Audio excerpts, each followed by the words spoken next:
Bon dia. Hola, bon dia. Hola, bon dia. Bon dilluns i bona setmana. Què tal? Com ha anat? Com ha anat el cap de setmana?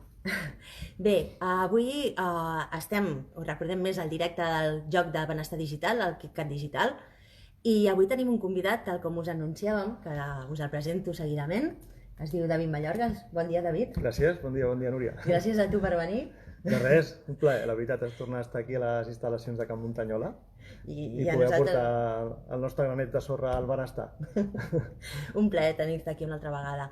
El David és emprenedor, és granollerí, és emprenedor de Granollers Mercat, tot just s'acaba de constituir com a empresa, o empresari o autònom, persona autònoma, i és entrenador i està especialitzat en la promoció de la salut física i emocional a les empreses.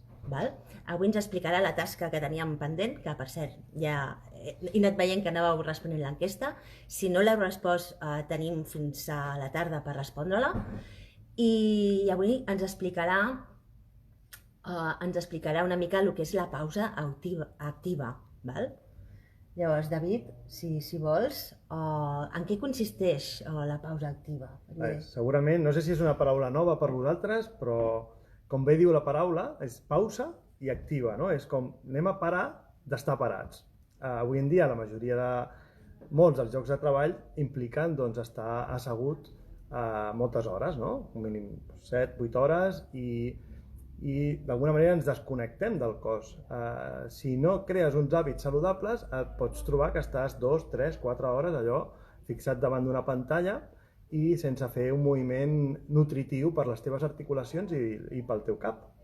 D'alguna manera, el que la pausa activa busca és donar-li una oxigenació al nostre cos i al nostre cap en pocs minuts, i es pot fer en el mateix lloc de treball, es pot fer assegut, es pot fer de peu o sortint breument a un espai exterior si tens la possibilitat. Doncs molt bé, David. Això més o menys tots ho tenim una mica clar, no? Però per diversos motius a vegades no ho fem, perquè tenim molta feina i no ho fem. Potser perquè tampoc som molt conscients de com ens pot afectar el sedentarisme i el contacte amb les pantalles. Ens podries fer un breu de com... Sí, correcte. Mira, al final pensem que és només un tema articular. De dir, bueno, fa una mica mal l'esquena o les espatlles, que ja és prou greu, perquè tot això, amb el pas del temps, va causant unes patologies de dolor i de limitacions. Però va més enllà. El sedentarisme comporta riscos cardiovasculars. Una persona que sigui sedentària i no s'exerciti en el seu dia a dia pot comportar un major risc cardiovascular i pèrdua de productivitat, allò que tant volem de tenir més resultats en el dia a dia, tant a les empreses com a nivell emprenedor. Hi ha una relació directa entre oxigenar, entre el moviment, des d'un punt de vista de ser més creatius, de ser més actius i d'afrontar els reptes d'una manera més proactiva. Llavors, això per un costat. I en quant a les pantalles, t'absorbeixen a nivell, tens cansanci ocular, fatiga, tecnoestrès. Tot això no hi ha una altra manera de parar-ho que fent petites pauses. I no han d'involucrar molt temps. El descans a la gimnàsia ocular és tenir un espai on puguis allargar la distància durant uns minuts i tornar-hi. Durant un minut és prou temps suficient i tornar a la pantalla. Llavors s'ha d'ajuntar el desconnectar breument de la pantalla i moure el cos. Llavors es poden aprofitar diferents tècniques. Escolta'm, i si no ens en recordem, perquè estem enfeinats, què? Hi ha algun mecanisme? Què ens recomanes? Per suposat, el que succeeix és que ens desconnectem del cos i estem molt connectats amb les pantalles. Què hem de crear? Les rutines. El més fàcil, lligar-ho amb un altre hàbit. Si tens l'hàbit d'anar a omplir, molt recomanable, omplir la teva ampolleta d'aigua amb un sortidor, doncs en el moment de fer aquesta acció ho lligues ja amb una pausa activa. De fet, ja aixecar-te a omplir l'aigua ja serà part de la pausa activa. I anar creant aquestes rutines. Si vaig a fer un cafè, o haig d'anar al bany, o cada vegada que acabo d'escriure un informe, lligar-ho amb hitos. I jo, personalment, com ho faig és amb un temporitzador. Tinc un rellotge esportiu i el faig servir també per la pausa activa. Llavors em poso Quan passi una hora, doncs que m'avisi, i a partir d'aquí doncs, vaig fent blocs de 20 minuts per fer productivitat, no? Per treballar en bloc. I quan passen 4 blocs de 20 minuts faig una pausa activa, que pot significar sortir fora un momentet i fer 4 exercicis molt bàsics, que no requereixen ni cap element, vull dir, amb el teu propi cos ho pots realitzar. I també podem fer exercicis a sobre la taula, perquè a vegades dius, ostres... De fet, és aprofitar el mobiliari, o sigui, pots... La pausa activa és un exercici molt moderat, no ha d'implicar suar. O sigui, estem nutrint les articulacions i fent una activació muscular sense suar. I pots utilitzar des de la paret, la cadira, la taula, estar de peu, estar assegut. O sigui, tens molta varietat en funció del que el teu cos requereix. I també has de connectar-te amb com estàs tu. D'alguna manera, si et fa més mal les cervicals o les lumbars o la teva energia està molt baixa, i adequar una mica el que tu puguis necessitar en aquell moment. Escolta, et sembla o us sembla que esteu actius? Us aprofito per saludar-vos. Mac Pícnic, Marta, Xavi, Núria... Voleu fer una pausa activa? Us sumeu a nosaltres? Què fem? Esteu asseguts en aquests moments? Esteu asseguts? A veure, com esteu? Val. Doncs bé, la idea que teníem una mica era fer que el David ara ens fes una petita demo, perquè evidentment hi ha molts tipus d'exercicis per fer pauses actives, i hem triat aquest espai, que és molt comú en qualsevol oficina, i mira, el Xavi comenta que estan asseguts. Molt bé. Val? Precisament el que busquem és canviar, que hi hagi varietat. La pausa activa que busca varietat. Si estem asseguts, el que hem de buscar és estar de peu. Si fa estona que no hem caminat, doncs buscar també exercitar una mica les cames. Llavors és freqüència i varietat. Per ara estar parats. Llavors què li diem al Xavi? Que s'aixequi? Sí, en aquest cas farem una pausa activa de peu. Molt bé. I abans de fer tota la pausa activa de peu, aprofitarem el moviment d'aixecar-nos ja per exercitar les cames. Si us sembla, comencem? Sí, i tant que sí. Quan durarà més o menys, per fer una previsió? Breu, minuts, vull dir, un minut i mig, 2 minuts. Les pauses actives no requereixen més de 5 minuts, en funció del teu temps, i tampoc has de marxar del teu lloc de treball, ho pots fer al mateix lloc.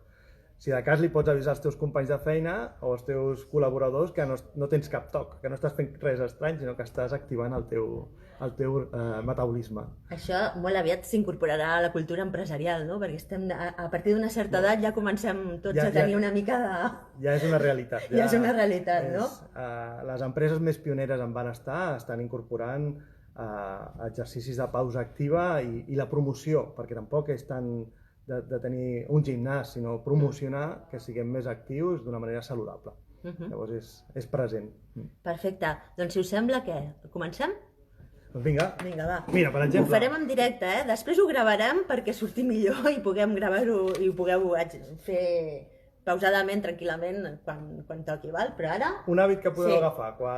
Ara, per exemple, estem fent un canvi de fase, no? Doncs m'hauria d'aixecar. Imaginem que havia d'anar al bany, o en aquest cas vaig a fer una pausa activa. Doncs ja, a l'aixecar-te, tu et pots aixecar 5 cops. T'aixeques, seus a la cadira, tornes a aixecar. I fem així com 5 cops i estem activant totalment els nostres quadríceps, els nostres isques, les nostres cames, la circulació, canvia la glucosa a la nostra sang. Amb la cadira, què podríem fer? No em veieu els talons, però podríem aixecar només els talons amunt i això estaria activant l'oxigenació i disminució dels triglicèrids en sang. Podríem anar pujant així, ho podem fer 10 cops, estem exercitant els bessons i propulsant la sang cap amunt. Què més? Hem de cuidar l'esquena. Per exemple, podríem fer aquest petit moviment de torsionar una miqueta l'esquena. I a la mateixa vegada estem amb les cervicals. Donem una volta a un costat, a l'altre, exercitem les cervicals. Aquest m'agrada molt. Sí. És per donar-li lateralitat a l'esquena, una torsió. Què més podem fer? Els braços els tenim normalment així, els ombros es congelen. Amb el pas del temps hi ha serios problemes a ombros amb les persones d'oficina, especialment amb el sector informàtic. Doncs què requereixen? Estar per sobre el cap. Podem fer una activitat de pujar el braç per sobre el cap i podem aprofitar aquest moviment i baixar del tot. I així també estem exercitant les lumbars i els isquios, la part d'esquena, la part de darrere de les cames. I fem aquesta volta com si tinguéssim una pilota molt gran i girem per sobre el cap 2 o 3 cops Ja veiem també que s'exercita una mica més la respiració, un altre tema molt important, començar a respirar una mica més profund. Una més. Vale. Què més podem fer? Pues, els omoplats, l'estrès que ens provoca portar els ombros cap endavant, posicions així cifòtiques, com ho podem contrarrestar? Pues, per exemple, podríem fer aquest moviment amb els braços per sobre el cap i estem juntant els omoplats darrere i els colzes davant, per exemple. Què més? Pues, moviments del canell. Amb les mans què podem fer? Agitar-les per evitar problemes amb el túnel carpià d'una posició estàtica, que és un dels principals problemes que tenim, les posicions estàtiques i sostingudes. No hi ha una postura perfecta per seure. La varietat és el que et donarà salut. Llavors, exercitar-les així. Podríem també obrir les mans, girant així el canell cap a fora i obrir el pit i tornar i així anar cap enrere i estem exercitant el tronc. Què més? Podem activar els glutis, apretar els glutis, deixar anar. Vull dir, tot són contraccions, elasticitat i fer tota una combinació a la cintura, moviments que tots hem fet abans amb un escalfament abans d'anar a fer exercici. La cadera, com la podem cuidar? Doncs podem pivotar un costat a l'altre, al mateix lloc de treball. I l'altre, per exemple, 2 o 3 repeticions. I a partir d'aquí ja tindríem fet una pausa activa de peu. Això mateix ho podem fer asseguts o podríem haver anat a l'exterior, baixar les escales, després pujar-les i estar, podem comptar de 5 minuts, 8 minuts, 10 minuts, depèn també del temps que portem treballant de manera estàtica. I seria un exemple així bàsic. Doncs David, moltes gràcies per fer-nos aquesta petita demo. Jo crec que podem ampliar exercicis d'alguna manera. El fet és recordar-nos de fer-los i després fer-lo fins i tot amb els propis companys, no? Perquè si poses tu sol o tu sola et quedes allà una mica... A veure, l'ideal és no dependre de ningú, és a dir, que sigui responsabilitat teva cuidar la teva salut articular i mental. Que després es pot instaurar com una bona pràctica, una best practice dintre de l'organització, genial, perquè et serveix també de team building. Pots arribar a fer una pausa activa abans de l'esmorzar o després de l'esmorzar o X, o quan es defineixi el temps, i fer-ho servir una manera de connectar amb la gent a través dels ulls, a través de tenir una interacció a través del moviment amb el teu equip de treball. I després hi ha les micropauses actives. Aquí ens hem allargat una mica més, igual hem fet 3 minuts, no ho sé, no ho he comptat, però es poden fer moviments en 30 segons, de cap a un costat, cap a l'altre, per les cervicals, un moviment un costat i l'altre, i això pot ser dintre de l'hora de treball, escoltar el cos, hòstia, com em sento, hòstia, les lumbars, hòstia, vaig a corregir la posició, o vaig a fer una rotació a la mateixa cadira. I una mica, doncs això, anar sumant moviment al dia a dia. Molt bé, doncs si et sembla, tinc una última pregunta, perquè el David és entrenador, però ell té una particularitat i vull destacar-la perquè estem dins de la Setmana de la Natura, que va començar el 22 de maig i acaba el 2 de juny. I ell, precisament, ha agafat tots els entrenaments a la natura. Sí. Quins resultats presenta tot això? Bueno, això no s'acabarien de mencionar. O sigui, començant per la visió, per exemple. El fet d'entrenar a l'aire lliure ja et dona diferents colors, diferents perspectives, estimulació, els sons. O sigui, estar a l'aire lliure és el que més necessitem perquè passem generalment molt temps tancat. Llavors, això com a primer punt. Després, a nivell fitoncides, són uns compostos invisibles que desprenen la vegetació, els arbres, els arbustos, i tot això entra via olfativa i regula la nostra freqüència cardíaca, regula la nostra pressió arterial. D'una manera, per això, és com teràpia verda. Vas al bosc o vas a fer no cal anar al bosc, al parc de la ciutat i et trobes bé. Sí, exacte, aquí mateix al riu, no? Sí, correcte. Qualsevol zona verda de la ciutat, aprofitar els espais verds. I després, jo concretament entreno amb calistènia, vol dir aprendre a entrenar amb el teu propi pes corporal. Llavors això vol dir que en qualsevol lloc pots exercitar-te, pots mantenir-te en forma en poca estona i sense necessitat d'una gran infraestructura ni desplaçament, sinó a prop de casa. I una mica aquesta part jo la promociono perquè tothom a prop de casa s'exerciti a l'aire lliure amb els beneficis que té a nivell muscular, a nivell ossi, a nivell cardiovascular, vull dir, és necessària. La pausa activa és necessària i cuidar-se a partir ja de certa edat, 35-40, també no és opcional, ens hem d'exercitar. Doncs bé, espero que us hagi agradat aquest primer tastet de salut i de benestar per emprenedors també, perquè això s'està portant molt a nivell d'empresa, però els que som emprenedors i som autònoms, doncs o ens cuidem nosaltres o l'autocura és un tema bastant important. Sí. I donem moltes gràcies al David per estar aquí, per fer la tercera tasca del joc digital, de benestar digital, i potser el tornem a tenir. Ja avisem. Jo estic obert a tot el que sigui promocionar la salut física i emocional i de tot això el repte és crear l'hàbit.